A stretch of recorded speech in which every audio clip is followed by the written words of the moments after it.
Welcome back to the Clean Techies podcast, where we interview climate tech founders and VCs to discuss all things building and investing to solve the biggest challenge of our generation, climate change. Today we have a very interesting and insightful episode with Saif Hameed, the founder and CEO of carbon accounting platform Altruistiq, based out of London. Saif brought a lot of perspective because he started out his career in political activism in Pakistan. He ended up working with the New Democracy for disaster relief after helping kind of promote that and achieve the outcome that they were looking for. He then went on to work for McKinsey for many years, and during that time, he said that he got a little bit bored and ended up starting a flower farm, which was selling flowers to fragrance companies. And through that experience of being a supplier, realized that these kind of companies were looking for data on the carbon emissions of the supply chain, right? So he thought there was a need for carbon accounting. So he started in this space slightly earlier than most people, building carbon accounting platforms, which was beneficial in some ways because it gave him a head start and helped him to capture a strong percentage of the market share. But at the very beginning, it was difficult because nobody was familiar with the idea. So, the initial part of raising money was a little difficult until suddenly the idea kind of became more popularized. In the episode, there was a lot covered, but some of my favorite kind of takes that Saif shared were why the term ESG is misused, as well as the frameworks for scope 1, 2, and 3, how they're just kind of mischaracterized and not necessarily well suited for what they're being used for today. And he shared his skepticism for carbon offsets and the reasoning for that skepticism. He gave a lot of really good advice to founders, including his tips on using content, community, and referrals as part of your go-to-market strategy. And finally, we closed off with several of his climate tech startup ideas that he shared. I thought that was quite interesting as well. Honestly, there's just so many good things packed into this hour, so I'm sure you'll enjoy it. Do reach out to us after you listen and share your favorite takeaways. So without any further delay, enjoy the episode. All right, welcome to the show, Saif. How's it going? Good, thanks. Very happy to be here, Silas. Absolutely. We're really excited to have this conversation. I think there's not a lot of these kinds of platforms of what you're building that I would be excited to have this conversation about, just very candidly. But I am excited to chat with you. I think you've got a lot of great insights to offer. So let's start with just kind of a quick intro to yourself and a little bit about your career and how you ended up doing what you're doing today. Yeah, for sure. So I've been in this space for around about 20 years. I started my first sustainability nonprofit when I was around 15 with my high school friends. We were planting trees. We then got quite involved in this sort of civil movement several years later, which was trying to bring back democracy to Pakistan. We were fortunately on the winning side of that. We had sort of all grown up together in Pakistan. We're very, very motivated to try and contribute to some sort of improvement in the country. We were on the winning side and helped bring back. We were a very small part of a larger movement that helped bring democracy back. And then we thought, what do we do with the sort of skill set that we deployed in a civil activist sense? And we had been bringing people out onto the streets for protests and that sort of thing, and leveraging Facebook and Twitter. And so we thought we'd use the same playbook and the same toolkit to get people out for another social issue. So we chose waste as the issue we'd like to focus on. And so we try and bring people out every weekend to pick up trash and get people involved in taking more ownership of their community. This really caught on, and within several months, we found that we had expanded to all of the big cities in Pakistan. We were in a lot of the local news, and then one day we sort of showed up in the New York Times as well. The next thing we knew, Hillary Clinton, who was Secretary of State for the US at the time, was visiting Pakistan and started talking about us in some of her speeches, which brought us on the radar for the new democratic government, which then asked me to help them set up something similar for the government. The guy I was working for at the time is now the Prime Minister of Pakistan. At the time, he was running the largest state or province in the country, province of Punjab, which is around 100 million people. The first thing that he asked me to do was to contribute to the flood relief effort. So around 2010, there was this massive flood, which left around 20 million people or so displaced across the country. And so my job was to coordinate the public-private sector response. So he wanted me to help gather more relief goods, more donations from the private sector, and then ensure that on the public sector side, I could get them distributed in the right way. And so I sort of went to the flood affected areas, and it was it was, in honesty, quite a traumatic experience because you'd be sort of driving down into the areas that were affected, and you'd find that there were just these sort of rows and rows of dead animals lining the roads until you get to the affected area. And this is like a climate disaster at its worst, right? This is, every animal is someone's business and livelihood. And then when you'd run out of the animals, you'd find these sort of makeshift beds stacked up one on top of the other, and people are slotted in like sardines because there's flooding on either side of the road, and so their houses are submerged. And also it's blistering heat, and so there's not really much that you can do. Hey there. Quick break to remind any founders or VCs listening, if you are looking for deal flow, seeking to raise funding, looking for partners to help service your needs, or perhaps you're looking for corporate investment partners, feel free to reach out to us through our Slack channel, which can be found in the description. Because we meet a lot of people in this space, we set aside time each week to make introductions to the various people that we encounter. This is something we do free of charge in order to help these incredible companies solving climate change to scale. Looking forward to hearing from you in the Slack channel. To hide from the heat other than slot in underneath someone else. And I spent about 3, 4, 5 months leading flood relief efforts. And that was my sort of introduction to climate risk management, or the lack thereof, in a sort of a trial by fire or by flooding. I spent 3 years working with the government across a range of mostly sustainability or environmental infrastructure topics. So helped set up a sort of an electric transport system, helped set up a new solid waste management system, hydropower, a few different infrastructure heavy projects. Became a client then for McKinsey on a large education program that McKinsey was leading.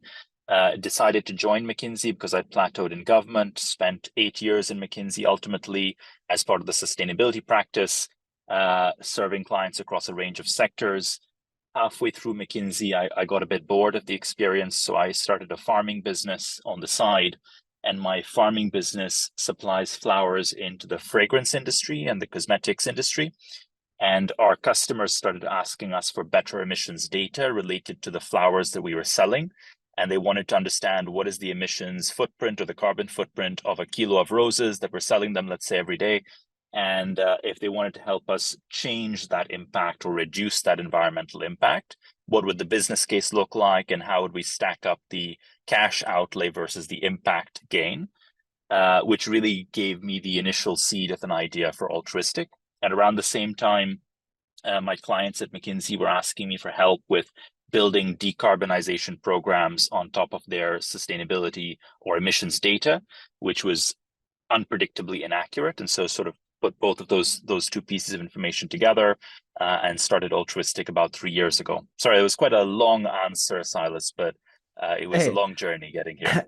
No, that's all right. You've done a very good job of summarizing it into a pretty compact few minutes, and that actually answers a bunch of the questions we had, right? Which is, how did you get into climate? And that's obviously seeing kind of that firsthand climate disaster at a very, really bad version of it, not just something that's minor, right? Something that's really, really impactful. And then kind of how you ended up building Altruistiq. So that's what I wanted to get into. So I guess, let's talk a little bit more. You mentioned that there was a certain need for sustainability data. It's mostly, just wasn't very high quality.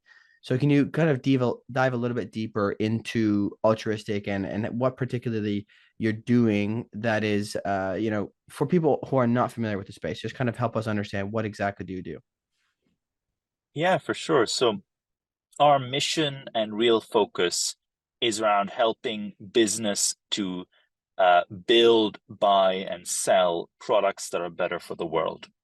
And so what that means is, if you're buying a chocolate bar or a bottle of ketchup or a can of soda, we want that product to be one that comes with as low an environmental impact as possible, and ideally maybe even some positive impacts or net benefits associated with it across the supply chain.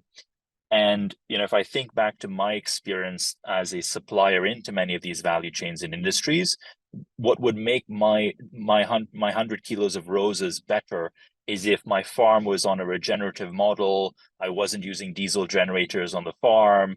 I was shipping or transporting the flowers through an electric vehicle-based distribution setup.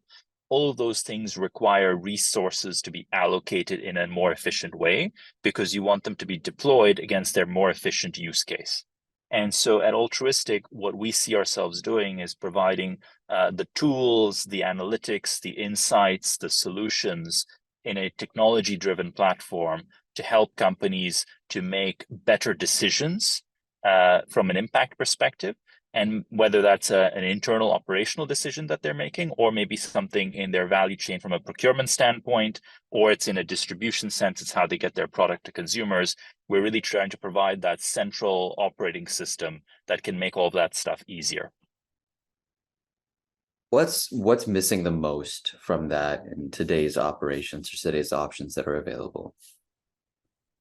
It's a good question. And the interesting thing is that most of the technologies that we need to deploy to, let's say, reach a 1.5 degree global warming scenario, most of those technologies already exist and are proven technologies and can be deployed at scale. What's missing is the ability to evaluate them and deploy capital in small increments. Hey there. Are you building a climate tech business and looking for very specialized talent? Consider reaching out to our sponsors, NextWave Partners. NextWave are experts in talent acquisition, recruitment, and retention across the climate tech, renewables, and ESG spaces globally. So if your team is growing or you're looking to make a career change yourself, feel free to reach out to NextWave at next-wavepartners.com or reach out to one of their consultants directly via their LinkedIn page. Or in medium-sized increments. What I mean by that is, if you're a climate investor today, the easiest place for you to invest is to put $1 billion into a solar farm or a wind farm, because it's a large infrastructure project. It's really predictable. It's really easy to get your hands around the financial diligence involved in that.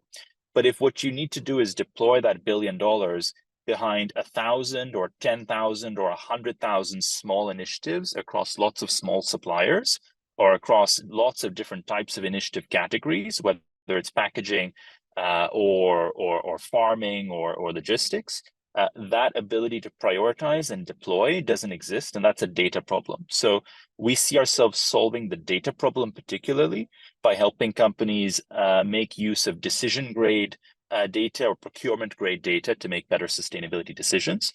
Right now, the main problem with that sort of data is that it's inaccurate and it's unpredictably inaccurate. You couldn't decide where to deploy that money beyond anything but the most obvious interventions, because you just don't know what the underlying numbers are.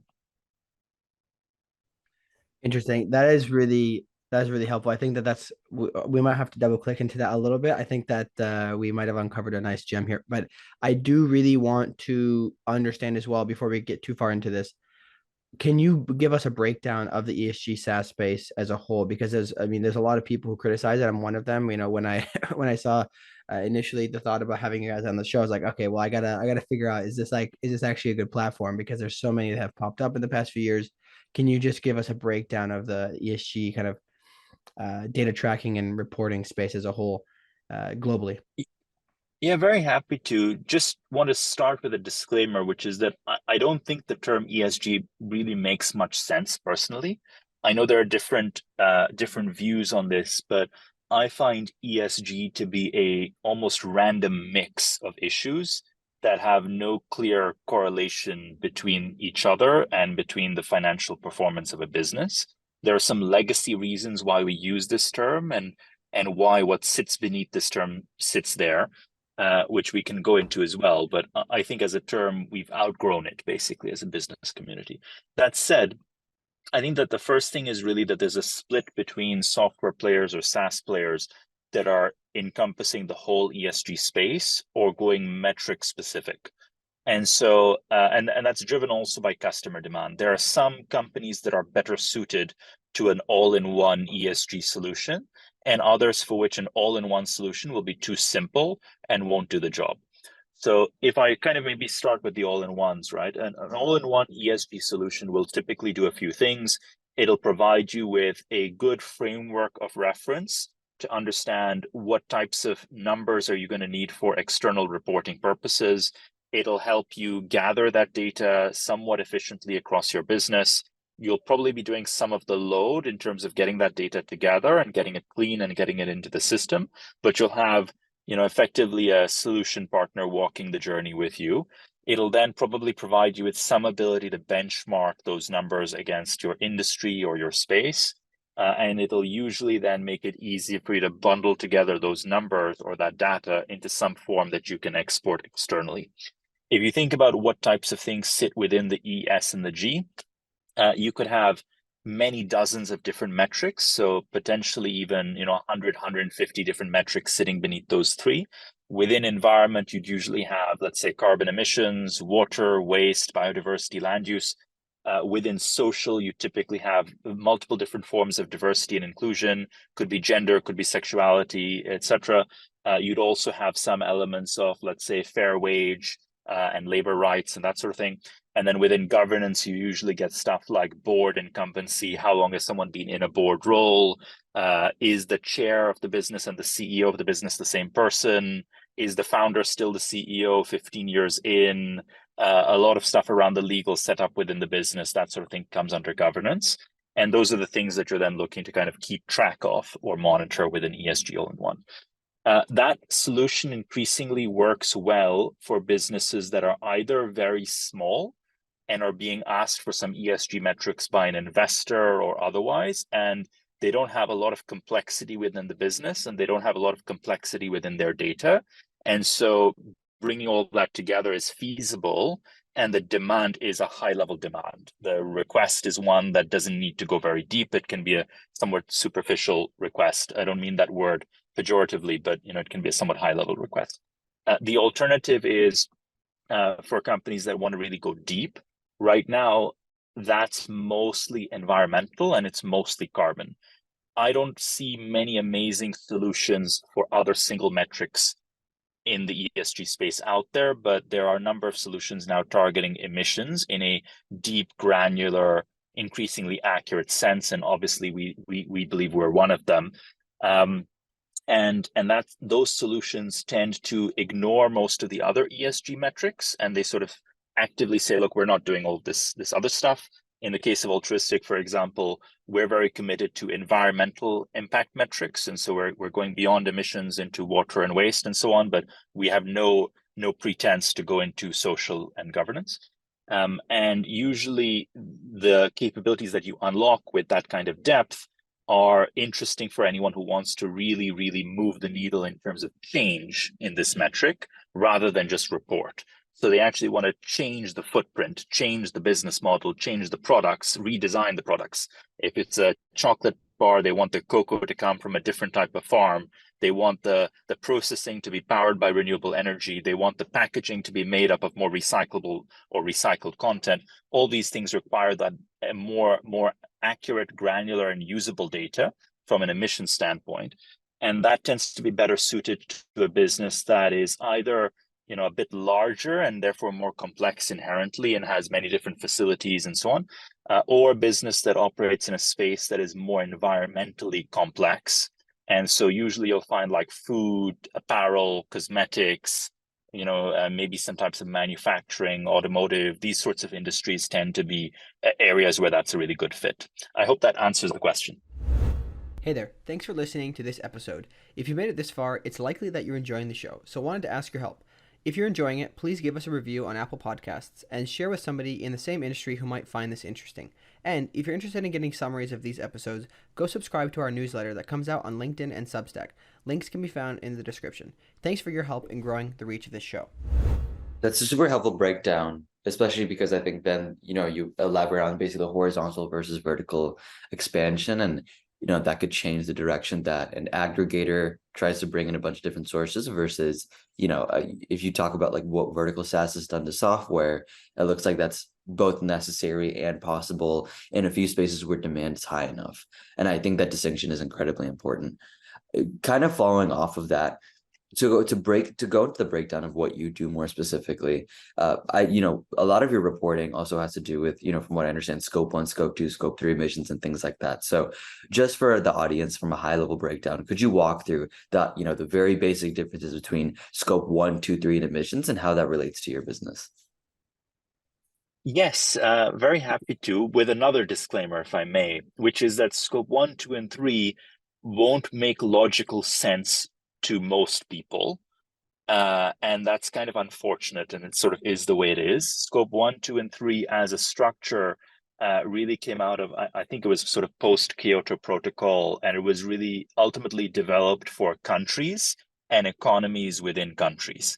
And so the idea was that if you like look at the global problem and you divide it into countries, because that's how we think about things from an international like geopolitics and in an international ecosystem perspective, and then you think of each country having a carbon budget as the budget for this country, and now you need to manage within this budget, you can then maybe subdivide that into sectors. But originally, I don't think it was really conceived that this would go that much further. And then from there, you kind of moved into trying to extrapolate this to oil and gas companies, with the expectation that most oil and gas companies might get on top of parts of that problem, scope 1 and 2 particularly, and not scope 3. As we've pushed against the edges of that model and brought it more and more into a business context, the framework has really started to fray and break down. And I'll explain what it is, and it'll make sense from that angle. So if you think of like scope 1 is really everything that's typically everything that's within your operational framework of a business. So think of stuff that you have direct operational control over. Let's say you're running a small, grocery store, right? Or a restaurant, then it's like, how are you, what are you kind of making at the restaurant? Do you own a van, and the van is shipping out deliveries? Are people sort of commuting into your office space? There's a number of elements there that would fall within your sort of operational control, which is what you can shift or change within your business yourself by direct action. Scope 3, and I'm going to kind of skip scope 2, and then I'll come back to scope 2 in a moment. Scope 3 kind of flows from that, which is if scope 1 is everything that's within your operational control, scope 3 is the stuff that's typically outside your operational control. So scope 3 is everything that you're buying. You're purchasing stuff from other people. Maybe you have some third-party distribution going on, and so it's all the stuff that's like outside your parameter of influence and operation. And then scope 2 kind of looks like, a bit like the odd one out, in the sense that scope 2 is traditionally or typically everything that you're buying from the grid in terms of power and gas and so on. It's the stuff that you're purchasing from the power system. And that doesn't seem super intuitive, but it's kind of how the structure is designed. And then to make it a little more confusing, the energy that you're buying doesn't really neatly fit inside scope 2 either. There are parts of that that'll fall within other scopes, also depending on how you're using energy. So unfortunately, it's a confusing setup, and it's not like this makes a huge amount of sense even when you have your sort of feet in it for a bit. But that's my best attempt at simplifying it. Thank you for that. I didn't want to tee you up for a trick question or anything. I appreciate you breaking it down how you did. I think I definitely understand the distinction between where the emissions come into play. And you brought in something that again, not a gotcha question. You brought in something that I think I wanted to touch upon in a different context. So you brought up how certain governments or frameworks probably didn't anticipate the relevance of some of these things, and that could have fed into the foundation. A lot of I would say advice or detailing has come out recently about how do we make climate software and climate technology succeed, right? How do we create business models that are effective outside of some of this, government support and government influx of money? And one of the recommendations is to build your product outside of corporate promises, essentially not leaning on the things that these big corporations are promising in terms of their commitment to sustainability, but rather the actual direction of the market. ESG, as you mentioned, is incredibly broad, but as a whole, it sort of is this promise space where you see a lot of criticism about how certain corporates are making promises, but not exactly making headway in terms of how they're, supporting different ESG solutions, migrating to different ESG like positive technologies, things like that. How do you feel about these corporates and the criticism of these corporate promises? Do you think they're real in your experience, or are they something that people should still be very gingerly about? Yeah, it's a good question, and let me answer this in two ways. as an individual and as an environmentalist, I'm obviously keen for companies to make ambitious commitments and live up to them, right? That's how change happens. As an entrepreneur, on the other hand, I would say it's kind of relevant, but it's not super relevant. And what I mean by that is, at Altruistiq, we're a very ideologically driven company. And so at our core, the reason why we believe that there's a business in what we're doing is because we believe that consumers and every generation of new consumers are more concerned with the impact of what they're buying than the generation that came before them. And there's actually really good data behind this to substantiate that we tend to be better people than our parents. And actually, like if you kind of read Better Angels of Our Nature by Steven Pinker, or The Expanding Circle by Peter Singer, there's a lot of good, very well researched sort of thinking on this stuff. And so from our perspective, a growing percentage and a growing share of consumers are more concerned with the environment and are more likely to factor that concern into their decision making and choice when they buy a product. And right now, that percentage might be 5% in some markets and 15% in others. And maybe that 5% or 15% won't pay anything extra for the product, but they might choose the product in preference to something else at the same price point and quality if it has better environmental credentials and a better environmental narrative. And maybe at some point, or in some cases, those consumers would pay extra. But the trajectory that we believe we're on as a society, and the trajectory we believe we've been on for generations now, is a progression towards more environmental concern for decision-making and purchasing as consumers.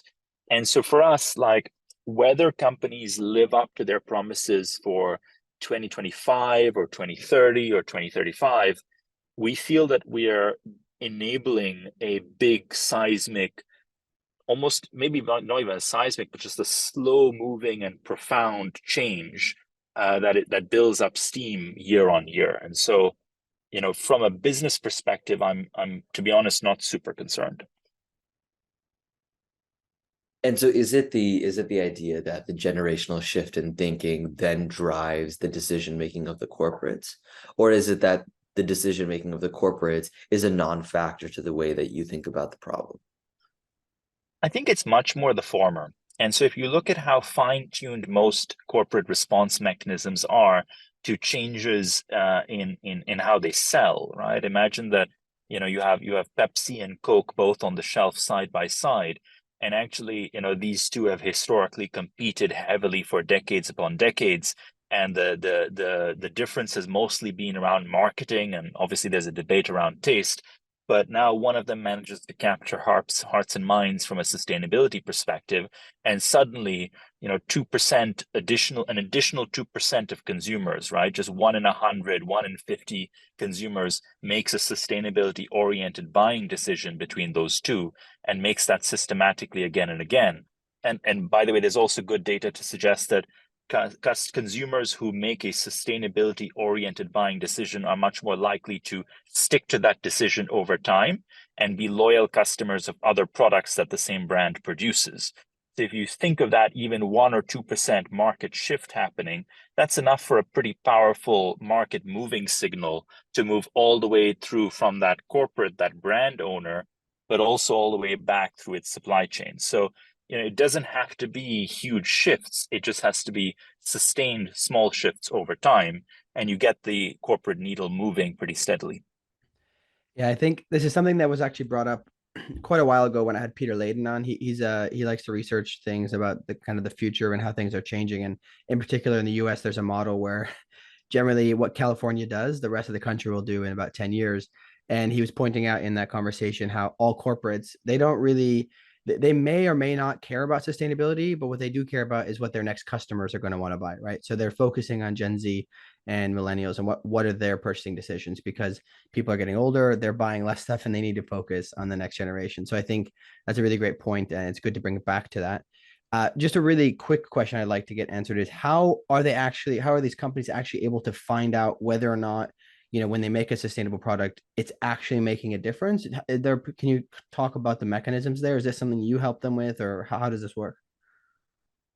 Yeah, I think that the direct consumer linkage is quite hard to substantiate because there's a well-known challenge, which is when you kind of do exit polls after an election. Exit polls can be unreliable because people will say what they want to admit to and will hide what they would rather you didn't know, and they sort of the truth is in the polling booth.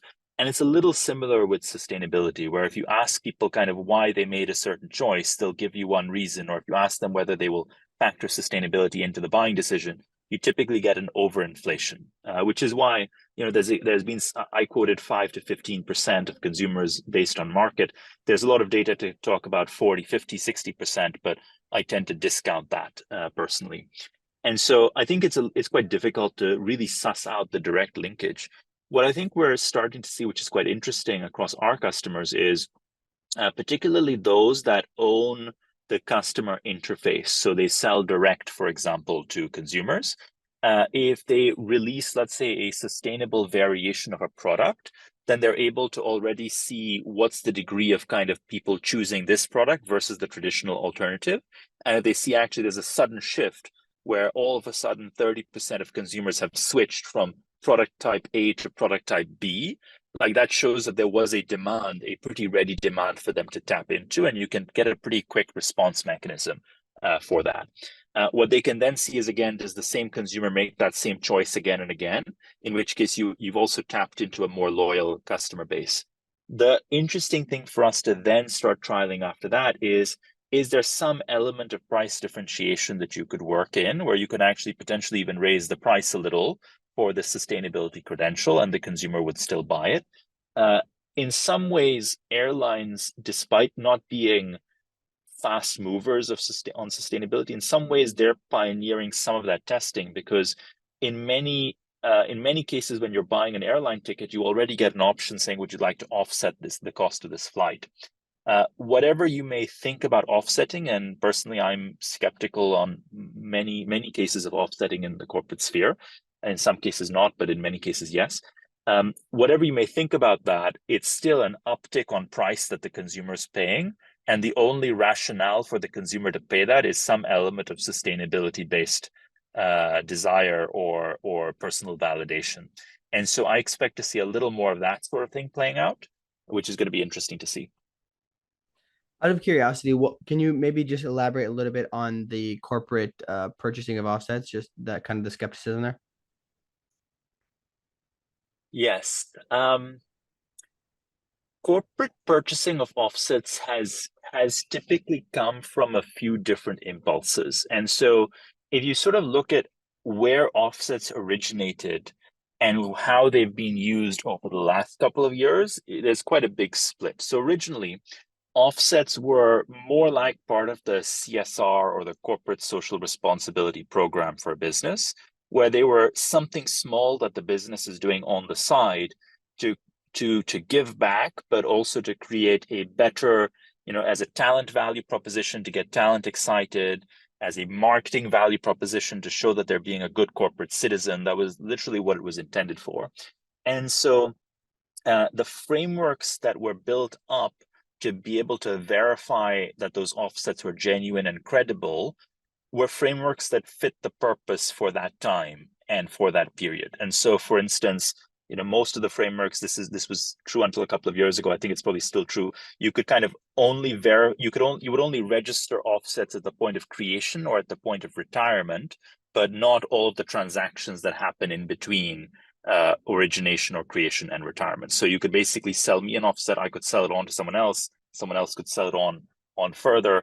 And the reason that there were no controls around that sort of thing was that no one ever anticipated that there would be a market for this stuff, like a resale market for this stuff, because it would have been like, a Nestle or a Coke sponsoring a wildlife restoration project. Who would ever want the resale rights on that?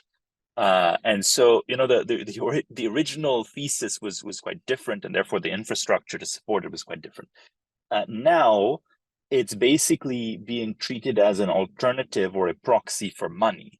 which is not just that people are buying and selling and there's not a liquid market, but there is a market, but it's also that your alternative is to pay for an actual reduction in your emissions. Your alternative is, do I let's say, help my supplier transition the type of mulching that they're using on their farm and put forward some money for them to do that in a more sustainable way? Or do I go and buy a bunch of offsets from a third party seller? And so there is a proxy for financial value there, which means that suddenly, now that you're putting real money into this market, the infrastructure, whether it's certification or otherwise, needs to become a lot more robust, and it isn't yet. And so that's kind of one challenge I have, which is that the market is just not ready. The offset space is just not ready for the kind of money that we need to be putting in there. And to an extent, that'll get better with time. But all of these sort of accusations you see of fraudulent offsets, or offsets that the forest wouldn't have been under threat otherwise, and someone positioned it as a forest under threat to milk the offset space. Like, there's a lot of good intentions in this market, and the problem is you're just suddenly pushing stuff through at high velocity, and the engine is now breaking, right? That's just a big part of the problem. That's kind of one critique. The other is that there's a big fear amongst the sustainability community that more emphasis on offsets detracts from real decarbonization and real change within companies and their supply chains.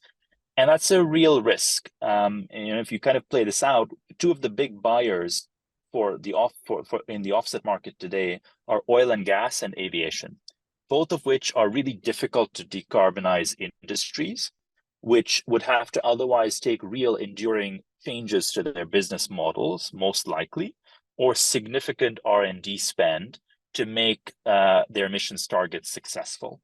And if they effectively have the ability to buy offsets instead, they're doing a couple of things. One is that they're potentially kicking the can further down the road in terms of those heavy investments and business model changes.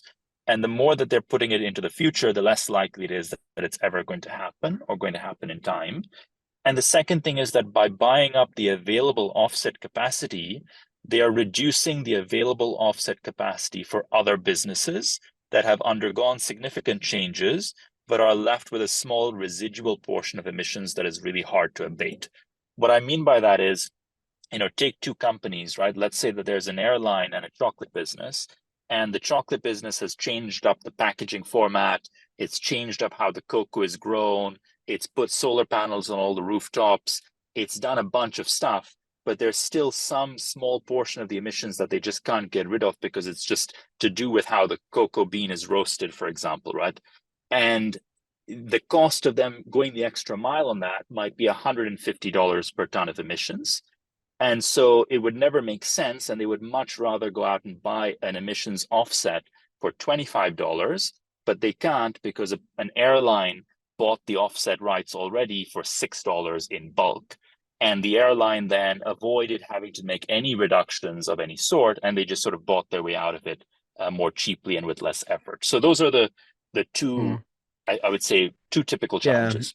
Yeah, I mean, I do think just one maybe observation I would have, and I have no opinion one way or the next necessarily, but I do think if these companies like airlines and oil and gas are willing to put a ton of money into offsetting their efforts, I'm assuming that they would also be very willing to purchase new technology if it comes up. So it kind of gives a little bit of a market indicator to people building that technology. They're probably looking for it, but they're just waiting for when they can find one that's kind of plug and play to what they're doing. I know aviation is a tough one. You can't exactly just plug and play new airplanes, but so I think this is interesting. I do want to ask one question. I think that because of your clients and your exposure to the space, you probably have good insight on what would you say are the biggest areas or where there's the most demand for sustainable products across your clients. I'm really kind of curious to understand this because it sounds like you have a lot of data across the space. Yeah, I think that right now some of the best sectors. So I kind of see the world in terms of three categories of business. I sort of look at a small category of sustainability leaders or sustainability champions. I sort of see a second category of sustainability followers, and then a third category of kind of sustainability adopters. And I think that the first category is a small percentage of the market. And in that category, you're likely to find products that are consumer products, a little more on the premium end, a little more targeted at, let's say, younger markets aged between 15 and 35 or 15 and 40, much more urban. So, good examples of products and companies, I think, are like Tony's Chocolate Only, which is obviously big in the UK and Europe, Lush Cosmetics, Patagonia, right? Obviously, Patagonia is kind of overtaken now in terms of size, but like a lot of these companies sort of targeted a loyal, enthusiastic base that was probably, in general, I don't want to generalize too much, but in general, a little more affluent than the average consumer, a little more likely to be urban, a little more likely to be younger, and a little more likely to therefore make an identity-based discretionary purchase. I think that's where we're going to see a lot of sort of forward momentum in this space, and that's quite exciting to watch innovation happening there.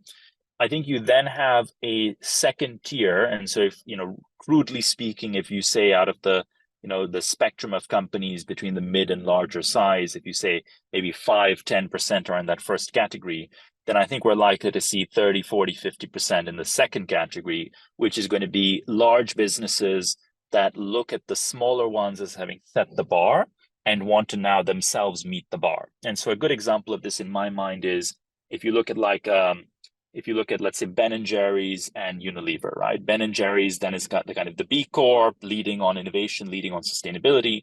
Unilever, as now the biggest investor, is also then kind of the next mover into the space and is trying to now lift the whole business to meet the bar. And you see this happening with a number of large businesses, Nestle, Danone, all examples, where they're trying to roll out ambitious sustainability strategies and programs based on the trail that's been blazed by a sort of a newer generation of companies. And then I see that third category, which is a sizable chunk of the market, which is probably going to defer most action until absolutely necessary. And it's probably going to be regulation or some other forcing mechanism that's going to push them into sustainability terrain. And from a change perspective, I think that's fine, right? Everyone kind of moves for a different reason. I know that was sort of the end of the explanation of the three, but based on the regulation point, how much of new demand creation do you believe is coming from regulation versus that shift in societal behavior? Like if you had to break down a balance, what would you say is the percentage, one way or the other, and which one do you see is the faster growing segment? Yeah, it's hard to say, like if I anecdotally share what our observation has been from companies coming to us, I would say that a year and a half, 2 years ago, we probably had 60% of the companies that we were engaging with us because they wanted to build better products and wanted to capture hearts and minds of sustainability-oriented consumers. And maybe the remaining 40% were there because they had to be there or regulation was pushing them. I think that has shifted, and it's now 30% the former and 70% the latter, where 70% are coming to us because they have to be in this space. And I don't think that's a sign that the absolute numbers have dwindled in the first camp. I think it's just the market is bigger. There are more companies now out there looking to drive change, and most of the new entrants that weren't looking for support or solutions 2 years ago are at the table now because they have to be. And that's kind of what you'd expect, right? You'd expect regulation to force that sort of change. And I think exactly what you said, like this type of investment is meant to, in theory, spur the flywheel, where eventually you get, by, forcible market mobility, a lot of demand for these different types of solutions. Customers get used to them, preferences change, and then you build on that momentum and essentially now exists on its own. So it sounds like you would agree that that thesis is building, or is there a nuance that you think people should be looking at that's maybe not going according to plan? I think I think I agree with you. I think what's interesting to see is going to be, so like two things that I'm looking out for, which are going to be interesting to see. One is how do regional variations in this sort of regulation affect the playing field overall? And so right now, the EU has probably brought in the most aggressive regulatory framework from a sustainability perspective in the world. in terms of the ambition, the rigor, the granularity, the expectations, all of that, right? It's the most advanced out of any other geography, I think, or any other big market. And so what we're seeing from the US, for example, is that any company that is exporting reasonable amounts of product into the EU is now having to adapt to meet the needs of the EU's regulation. And that's quite interesting to see. On the other hand, the US regulatory landscape is catching up. And then obviously with the Inflation Reduction Act and its ginormous incentives, it's going to be interesting to see how that skews the, maybe even the supply side first as a way to then build the demand side, right? You suddenly get a lot of innovation in technology and solutions, and that can actually spur then a lot of demand as well, which will be interesting to see. And so I think that's kind of that sort of geographic element is going to be one interesting aspect to look out for. And there's all kinds of curveballs within that. So if you look at the Inflation Reduction Act, the EU is now, has brought in its own thinking on that and how they'll counter so as not to have a massive loss of talent. On the other hand, if you look at like the EU's innovation with the carbon border adjustment mechanism to tax embedded carbon on imported products into the EU, the US is now looking at how it has an equivalent mechanism of some type to match that. So there's a whole interesting dynamic playing out here. The second thing is that, at least in the EU regulation, there's an expectation of better measurement, target setting, and progress on some metrics that no one has really managed to measure, set targets, and achieve progress on before. And so, for example, biodiversity and nature, right, are some of those elements. I as someone who who was a co-founder of a farming business, if I'm trying to measure biodiversity impact of my farming business, like I can look at potentially some inputs and look at the correlation between pesticides and fertilizer and what the likely biodiversity impact is expected to be of those inputs. But how am I going to measure the outputs? Like, do I actually count the number of species of insects on the farm? Like, this is really new, and in the nicest word is probably bold sort of territory to go in. And I think it's going to be interesting to see how this plays out. It's an important agenda, but in a way, regulation is now kind of overlapped, right? It's leapfrogged where even the most innovative players were. The innovative players set the bar on carbon and water, and now regulation is kind of raising that bar fivefold, basically, in some areas. I think that isn't really a question anymore. I mean, it's not only just the idea of regulation, but the scale at which it was implemented and the massive movement that big of an investment makes. So definitely agree with you there. And I think it's very visible in the many guests that we speak to, how much it is touching almost every part of the climate and or sustainability spectrum of technologies. Well, look, this has been a fantastic, number of different points and insights that I don't think I've heard this quite, this clearly or this in depth before. We're not done with the interview quite yet. But before we get to the end, there's one thing that I definitely want to ask, especially with how well you understand the space, how deeply you've been able to operate with that knowledge. I wanted to ask you what your top 3 pieces of advice for founders are. Ooh, founders in this space or founders in general? Both, maybe if you could give something specific to the space, and then in general to the different types of lessons you've learned, not only here in terms of founding a company, but previously in terms of the many different skills I'm sure you aggregated working in government and supporting change on the ground. Yeah, sure. This might be a little unstructured, but let me give it a go. For the first one, I'd go with maybe some advice to founders in this space, which is there's almost a unique challenge and opportunity in this space of getting the pacing right. And what I mean by that is when I first started this business, for 3 months, no one understood why I thought I'd have a business model or why I thought there was a customer need. And then suddenly everyone expected there was a customer need, and I had investors banging down the door.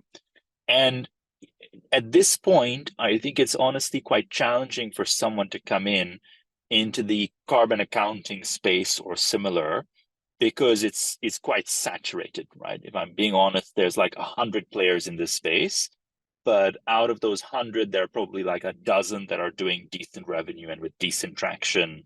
And again, I think we're certainly one of those dozen. But it's a busy space and it's hard to break into, and that'll probably change again in maybe several years, and there's room for more innovation. But right now, the pacing kind of prompts you not to go into this part of the market. At the same time, I see some companies that are coming out, some startups that are coming out, almost assuming that carbon accounting is a success and is rolled out universally. And they're now coming in with, let's say, new API-based products to link up different carbon accounting systems on the assumption everyone is going to have a system. And I think those ones are probably a bit too early, actually. And I think almost, you kind of are better off waiting a few years and then coming out with that. Because again, if you get the timing or the pacing wrong, that's basically life and death. Most startup success is a combination of timing and execution, and the first one is luck, basically, right? Or some degree of market analysis. So I think getting the pacing right is going to be super important. I think, for example, right now there's a lot of room for someone to come out with a better water measurement product, actually, or a better recycled content focused product. Like there's a lot of these niche opportunities that are the right time if you're trying to pace things properly. So that's maybe my first piece of advice. The second is a little more general, which is I've found that in my space and in a lot of similar spaces, people try and find a cool technology and then look for a customer problem to solve with it. And so, I kind of hear, I used to hear a lot about blockchain in this space. I'm now hearing a lot about AI in this space. And both of these technologies will have applications and use cases. But I think what's more important as a founder is to start with a customer problem and then work backwards to solve that problem. And then you'll naturally find the right technologies to solve the problem with.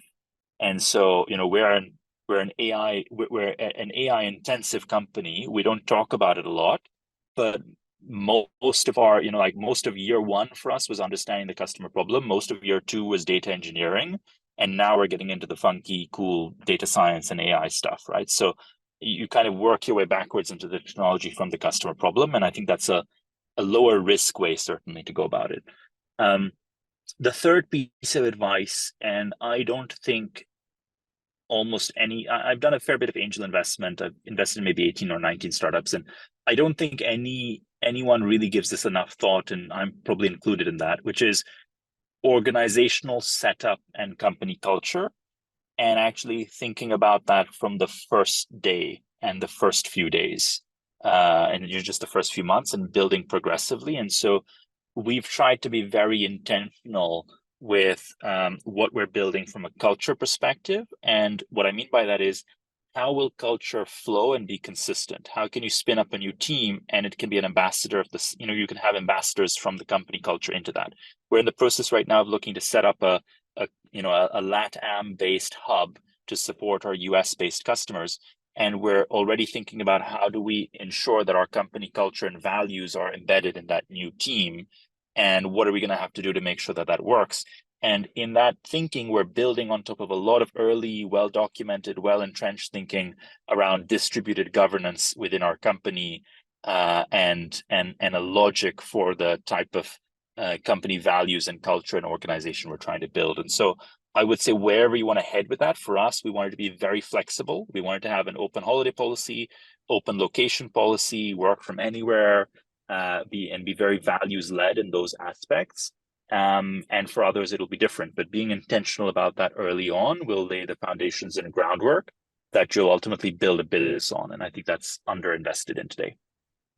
By the way, that's really helpful. I'm always a huge fan of talking about scaling culture. A lot of companies really just don't think about it. It's not in their mind. They're like, okay, how can we get talent? And they don't think about it when you're trying to scale the culture. Because if you have two different cultures in different parts of the world, it can be, in some cases, detrimental to your company. But one thing I would think, based off of your guys' success, I'd really like to ask you about is, in particular, on go-to-market strategy. Do you have any kind of tactics or things that you would share with companies? Because there's a lot of, not just in the carbon accounting space, but there's a lot of software companies in climate. that have pretty good technology. They just need to scale. So can you talk a little bit about some of the tactics or strategies around growing and just going to market and getting customers?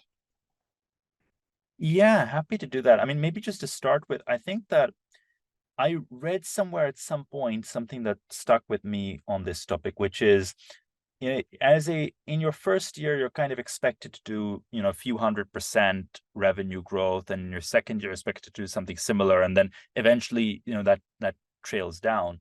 But what's interesting is not to look at it just in percentage terms, but in the amount of absolute new revenue you're going to have to bring in this year versus next year versus the year after. Because, for example, if you're looking to do, let's say, $100,000 of revenue in your first year, and then you want to do $300,000 of new revenue in your second year, or whatever those numbers might be for you, like, you're going to have to put more gas in to get that $300,000 and do something incremental beyond what you're doing today. And so whatever your program is, your GTM program, it's going to have to be a program that can potentially be scaled within the context of your market and the resources that you have available. So for instance, for us, we had a couple of different options, right? We raised frankly, a very large amount of funding last year. And so we kind of had all options available to us. We can either say, look, let's go for an ad spend heavy approach. We're just going to really, max out the airwaves on LinkedIn, SEO, whatever else we need to do, and basically get, spend our way in, and we're going to squeeze out a lot of players that can't afford to do that. But that becomes a very expensive strategy, and we felt it would have diminishing returns over time. Similarly, another approach could be, we could have invest heavily in a proper outbound sales channel, hire a lot of BDRs or SDRs, have a very traditional enterprise sales approach, and again, try and kind of build up sales muscle to really try and, again, use our spending power in that space. What we've gone for instead on our side is a very community-oriented approach, which is we focus very heavily on content creation. We focus very heavily on organic, so word of mouth, spreading of our content, and thinking from one potential customer to another. We decided to do this because we were getting a lot of referrals, and most of our business growth was referral based. So we thought, let's double down on this. It works very well for us because of a few things. One is that our DNA is very subject matter heavy, so it's less. We're very steeped in the sustainability context and content in our business, and we have a lot of good subject matter leadership and expertise. And so we are able to appeal to a subject matter oriented user on the other side by doubling down on content and thought leadership. So that was kind of one aspect for us. The second is that we're headquartered out of London. London is probably 70% of our sort of UK market is based out of London, probably even more than that, frankly. Like, the people we're targeting for our market are based out of London. And so that lends itself well to a community-oriented strategy. You can get people into the same room, same events. They all know each other. Most of our customers will know some other customers of ours or potentials. And then we also orient around certain value chains predominantly. So we focus quite a lot on food. We also focus a bit on apparel and a bit on personal care and cosmetics, which again creates a bit of a network effect. So a community and content-led strategy has sort of worked well for us. It may obviously change, but this was a strategy that we felt confident we could put progressive amounts of acceleration on next year and the year after to give us the absolute revenue gains that we'll need to achieve to deliver on our potential. Definitely. And you mentioned something that I actually want to talk about, and partly into the last thing we'd love to ask you. I think especially with how much you understand about the space and a lot of the way that it's changing, being able to work with all these different, industry players, and people looking to find solutions, you probably do see, like you mentioned, the parts of ESG that are relevant, the parts of ESGs that are not, and the different business opportunities that you have in the space. So at a high level, I wanted to know the different types of business opportunities that you see in climate, kind of based off of where the space is going. And, if if there's room for this. You talked a little bit about the angel investing. I know for many people who are, seasoned entrepreneurs, have had a good history of operating experience, when they do angel investments, oftentimes if they're sort of a later stage company, they'll see the growth of different angel investments in companies that they would like to see either in the space as customers or potential acquisition partners, or just technology that help further their business. I wanted to know if that ties into to how you see advancements in this space as well. Yeah, happy to take both of those. Let me maybe start with the second because it's a little more fresh.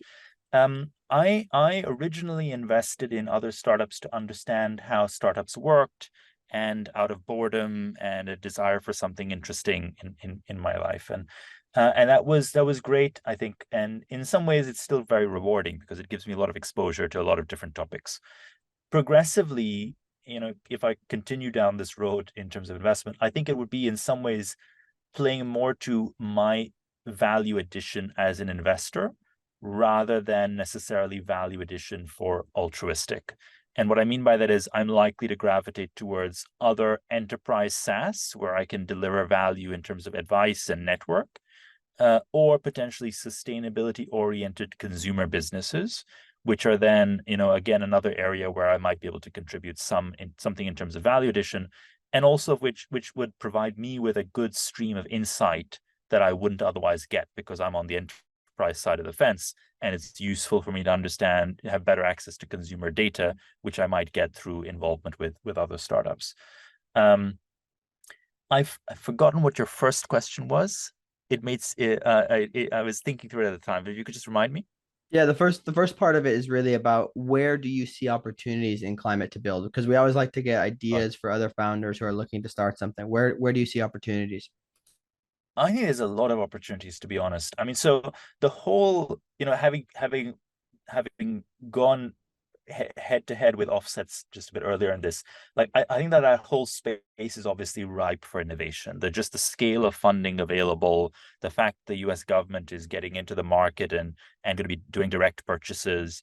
Like I think anything in that realm is a super exciting space. So let's call it the direct air capture, technical offsets. I have issues with the space, but it's a great area to go into as a founder. I think there's a second space, which is, I kind of think of maybe 3 or 4 spaces. So that's kind of one. I think a second space is around alternative materials and inputs, which I think is frankly underinvested in. And so I'm looking at I'm kind of talking about alternative fibers for the apparel space, alternative types of flavorings and fragrances and colorants that are less environmentally heavy, alternative types of ingredients for the food space, right? There's a whole reinvention possibility for lower impact inputs into other people's businesses. And I think there's a phenomenal scope for those businesses in a B2B context to grow and scale. And that's really exciting, at least for me. I think there's a third space, which is going to be around data and potentially also certification and assurance and accreditation. And there's different sorts of plays there. There's obviously a few plays in accrediting or certifying offset providers. There's a play in emissions factor databases or even water factor databases or other such databases. I think there's a few areas to go into there. A difficult market to make work, and I think there'll be fewer winners, but I think it's an interesting space. I think that there's let's say a fourth category, which is where we are, which is more the kind of classic SaaS, which is going to ultimately compete on stuff like user experience and sort of solving the customer's needs and being able to be usable and helping them to achieve their sustainability targets and trajectories.